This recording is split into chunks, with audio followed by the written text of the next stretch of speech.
देश और दुनिया की तमाम छोटी और बड़ी खबरों के लिए हमारे चैनल को सब्सक्राइब करना न भूलें और बेल का बटन जरूर दबाएं। नमस्कार दोस्तों, आप देख रहे हैं देश लाइव और आपके साथ मैं हूं आशिमा त्यागी। दोस्तों, आज का वीडियो बेहद खास है और गंभीर भी। रात का सन्नाटा होता है, लेकिन गजा में यह सन्नाटा सिर्फ कुछ पल का होता है और उसके बाद गूंजता है बमों का शोर, बच्चों की चीखें और ढहते मकानों की आवाज। मलबे के बीच एक मां अपने बच्चे की लाश को सीने से लगाए बैठी है और आसमान में मंडरा रहा है एक ड्रोन जो मानो मौत का पहरेदार हो। दुनिया के कई देशों में लोग अपने रोजमर्रा के काम में व्यस्त है, बिजी है, लेकिन यहाँ हर पल, हर घड़ी मौत के साए में गुजरता है। इस बीच भारत से एक आवाज उठती है और वो आवाज है प्रियंका गांधी की, जो कहती है कि ये जो हो रहा है वो युद्ध नहीं है, बल्कि एक योजनाबद्ध नरसंहार है। और उनकी इस आवाज पर विवाद भी उतना ही तेज है दोस्तों, जितना गजा के ऊपर उड़ते जेट विमानों का शोर। अब सवाल यह है कि क्या हम इस शोर में इंसानियत की पुकार सुन पाएंगे या फिर इतिहास के उन पन्नों में दर्ज हो जाएंगे जहां चुप रहने वालों के नाम होते हैं। तो आज इसी चुप्पी को लेकर और प्रियंका गांधी की इस बुलंद आवाज को लेकर ही आज हम चर्चा करेंगे दोस्तों। लेकिन उससे पहले आप लोगों से गुजारिश, अपील, इंसाफ की आवाज को बुलंद करने के लिए और सच्ची पत्रकारिता के लिए हमारा सहयोग करें, यानी देश लाइव का सहयोग करें। साथ ही डिस्क्रिप्शन में दिए गए लिंक को ओपन कर ज्वाइन बटन दबाकर आप हमसे यानी देश लाइव से सीधा जुड़ सकते हैं दोस्तों। तो हम बात कर रहे हैं गजा में चल रहे नरसंहार की।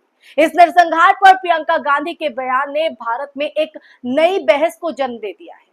उन्होंने साफ शब्दों में यह कहा है कि इजरायली डिफेंस फोर्स जो कर रही है वो किसी भी तरह से आत्मरक्षा नहीं हो सकती, किसी भी तरह से वो आत्मरक्षा नहीं है, बल्कि संगठित नरसंहार है। अब ऐसे में उनके इस बयान पर इजरायल के भारत में राजदूत ने इसे शर्मनाक कहकर खारिज करने की कोशिश की। लेकिन दोस्तों, सवाल यह है कि जब बच्चों, महिलाओं और बुजुर्गों पर अंधाधुंध बमबारी हो रही हो, मस्जिदें, मदरसे और अस्पताल मलबे में तब्दील किए जा रहे हो, तो क्या कोई भी संवेदनशील इंसान इस पर चुप रह सकता है? क्या रह सकता है? मेरा सवाल आप लोगों से है, आप कमेंट में जरूर बताइएगा।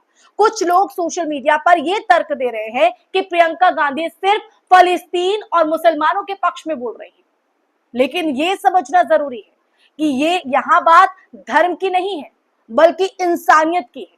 उन मासूम बच्चों की है जिन्हें जरा भी इस बात का नहीं होगा कि उनके साथ क्या हो रहा है। जिस दिल में जरा भी करुणा होगी वो गजा के बच्चों की लाशें और माताओं के आंसू देखकर चुप नहीं रह सकता है दोस्तों।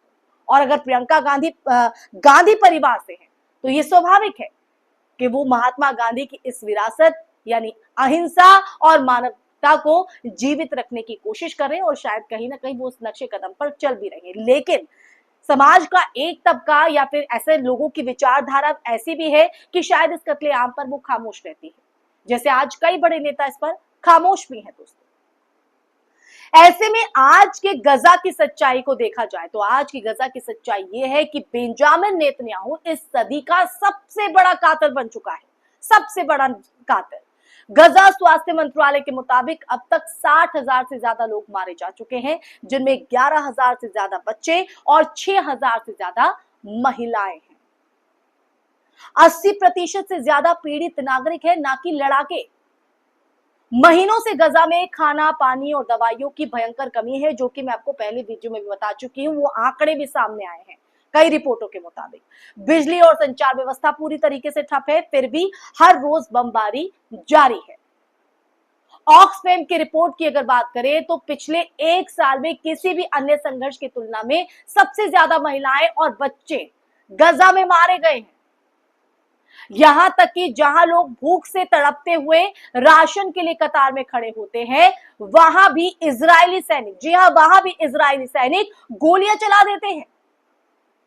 हाल ही में अगर देखा जाए तो भूख से मरने वालों की जो संख्या है वो 227 तक पहुंच गई है, जिनमें 103 बच्चे शामिल हैं। उन बच्चों ने क्या बिगाड़ा होगा? क्या वो किसी के दुश्मन हो सकते हैं? ये सब अचानक नहीं हो रहा है दोस्तों, बल्कि योजनाबद्ध तरीके से एक पूरे समुदाय को मिटाने की कोशिश हो रही है, उसमें चाहे समाज का कोई भी तबका हो, बच्चा हो, बुजुर्ग हो, महिलाएं, कोई भी। अंतरराष्ट्रीय कानून में नरसंहार की जो परिभाषा दी गई है उसमें यही कहा गया है दोस्तों कि किसी भी एक समूह के लोगों को जानबूझकर इस तरह की परिस्थितियों में डालना जिससे उनका शारीरिक विनाश हो, वो नरसंहार है। लेकिन इस नरसंहार पर दुनिया के कई देश चुप हैं।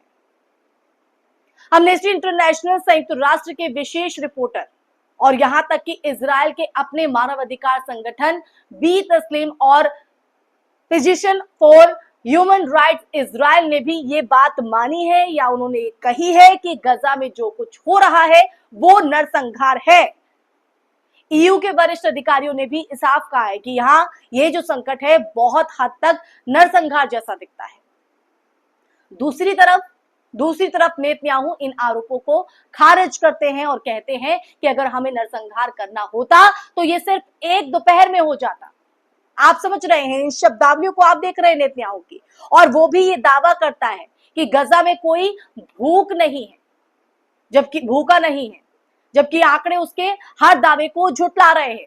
इजराइल का ये कहना है कि नागरिकों को बचाने की कोशिश की जा रही है, लेकिन असलियत ये है, सच्चाई ये है, दरअसल की तस्वीर ये कहती है दोस्तों कि हमास के बहाने आम जनता को सामूहिक सजा दी जा रही है। और आपने वो तस्वीर देखी भी होंगी जो दिल को झकझोर देती है, तोड़ देती है। दुनिया की प्रतिक्रिया भी बेहद मिली जुली रही है दोस्तों। संयुक्त राष्ट्र में इस मुद्दे पर कई प्रस्ताव आए, लेकिन अमेरिका और उसके सहयोगियों ने हमेशा इजराइल का बचाव किया, हमेशा। अंतरराष्ट्रीय अपराध न्यायालय यानी आईसीसी ने नेतन्याहू और रक्षा मंत्री गैलेंट के खिलाफ गिरफ्तारी वारंट जारी किया है, जिसमें यह आरोप है कि उन्होंने भूख को युद्ध के हथियार के तौर पर इस्तेमाल किया है। यूरोप के कुछ देश और अमेरिकी सांसद खुले तौर पर इस युद्ध का विरोध कर रहे हैं, लेकिन बड़े देशों का प्रभावी कदम अभी भी नजर नहीं आ रहा है दोस्तों। इस बीच गजा के बच्चे लगातार मारे जा रहे हैं और अस्पतालों में जगह ना होने की वजह से घायलों का जो इलाज है वो सड़कों पर हो रहा है, या ये भी कहे कि नहीं हो रहा है। अब ऐसे में प्रियंका गांधी की तरफ से ये बयान देना इसी संदर्भ में एक नैतिक हस्तक्षेप है दोस्तों। क्या गलत किया उन्होंने बयान देकर? उन्होंने गजा के बच्चों की चीखें, मलबे में दबे शव और माताओं के आंसू देखे हैं और उसको देखकर बोलने की हिम्मत दिखाई, तो उन्होंने क्या गलत किया? आज जो लोग इसे मुस्लिम पक्षधरता कहकर खारिज कर रहे हैं, उन्हें यह समझना चाहिए कि नरसंहार के खिलाफ आवाज उठाना, बोलना किसी धर्म का एजेंडा नहीं बल्कि मानवता का कर्तव्य है जो हमें भी निभाना चाहिए। अगर हम चुप रहे दोस्तों तो हम भी उसी अपराध में हिस्सेदार होंगे जो नेतन्याहू और उसका तंत्र कर रहा है आम लोगों पर, मासूम बच्चों पर। इतिहास गवाह है दोस्तों, इतिहास गवाह है, जब जब निर्दोषों का कत्ल हुआ है दुनिया चुप रही है और तब तब ऐसे कातिलों को और ताकत मिली है। गजा के बच्चों की कब्रें बढ़ रही हैं। जब तक दुनिया एकजुट होकर इस नरसंहार को रोकने के लिए कदम नहीं उठाएगी ना दोस्तों, तो ये जो सिलसिला है वो बदस्तूर चलता रहेगा। इंसानियत का यही इम्तिहान है, और अगर हम इसमें नाकाम रहे, हम इंसान अगर नाकाम रहे तो आने वाली पीढ़ियां हमें माफ नहीं करेगी। तो दोस्तों, इंसान बनिए और इंसानियत के लिए खड़े होइए। प्रियंका गांधी ने ये जो बयान दिया है कोई राजनीतिक तौर पर नहीं देखा जाना चाहिए, इसे इंसानियत के तौर पर देखना चाहिए। इस पर पलटवार या वार नहीं करना चाहिए, वाद विवाद नहीं करना चाहिए। इस पर हम सबको एकजुटता दिखानी चाहिए ताकि इंसानियत के लिए आवाज उठाई जा सके और जो गजा में लोगों के साथ हो रहा है, मासूम बच्चों के साथ हो रहा है, उन माताओं के साथ हो रहा है, उन महिलाओं के साथ हो रहा है, उसे रोका जा सके। तो आप तय कीजिए दोस्तों कि आप किस तरह से आवाज उठा सकते हैं। चुप्पी के भागीदार रहेंगे या आवाज के हिस्सेदार बनेंगे। इसी के साथ इस चर्चा में फिलहाल के लिए बस इतना ही दोस्तों। फिर हाजिर होंगे एक नए विषय के साथ। अगर आपको ये चर्चा पसंद आई हो, आप मेरी बात से सहमत है, असहमत है, अपनी दोनों ही राय कमेंट बॉक्स में कमेंट करके जरूर बताइएगा दोस्तों। इस वीडियो को